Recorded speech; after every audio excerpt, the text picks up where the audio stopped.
কাদের জন্য এই শাস্তি? কুরআনের ঘোষণা অনুযায়ী এই ভয়াবহ আযাব মূলত তাদের জন্য, যারা দুনিয়াতে আল্লাহর আয়াত ও নিদর্শনগুলোকে অহংকারের সাথে অস্বীকার করত এবং সত্য জানার পরও অনবরত পাপে মগ্ন থাকত। দুনিয়ার ক্ষণস্থায়ী মোহে অন্ধ হয়ে যারা স্রষ্টাকে ভুলে গিয়েছিল, এটি তাদেরই অবধারিত পরিণতি। তৃষ্ণা মেটানো তো দূরের কথা, এই পানীয় হবে শাস্তির উপর আরেক চরম শাস্তি।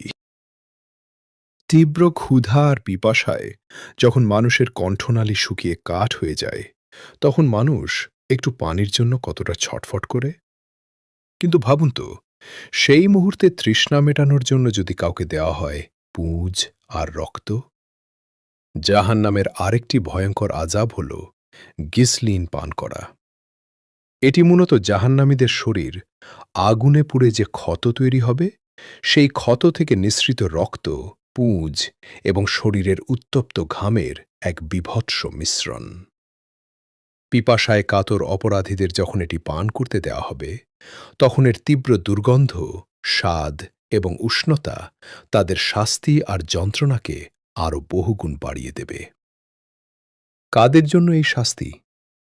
পবিত্র কুরআনের সূরা আল হাক্কাতে স্পষ্ট বলা হয়েছে, এই আযাব মূলত খাতিউন বা ইচ্ছাকৃতভাবে বড় বড় গুনাহ ও অপরাধে লিপ্ত ব্যক্তিদের জন্য, যারা দুনিয়াতে সত্য জানার পরও কোনো অনুশোচনা ছাড়া অনবরত পাপাচার করে গেছে। এটি তাদেরই কর্মের অবধারিত ফল।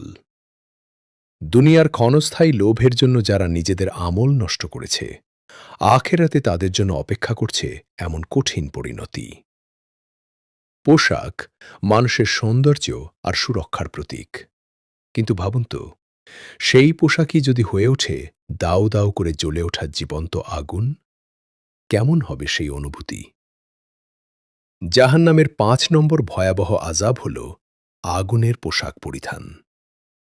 পবিত্র কুরআনের সূরা আল হাজ্জে স্পষ্ট বলা হয়েছে, অপরাধীদের জন্য আগুনের পোশাক কেটে তৈরি করা হবে। কাপড়ের বদলে জাহান্নামীদের পরানো হবে উত্তপ্ত আলকাতরা এবং জ্বলন্ত আগুনের তৈরি পোশাক। এই পোশাক তাদের শরীরকে চারপাশ থেকে এমনভাবে লেপ্টে ধরবে যে তীব্র তাপে তাদের চামড়া গলে পড়তে থাকবে, কিন্তু তা শরীর থেকে খোলার কোনো উপায় থাকবে না।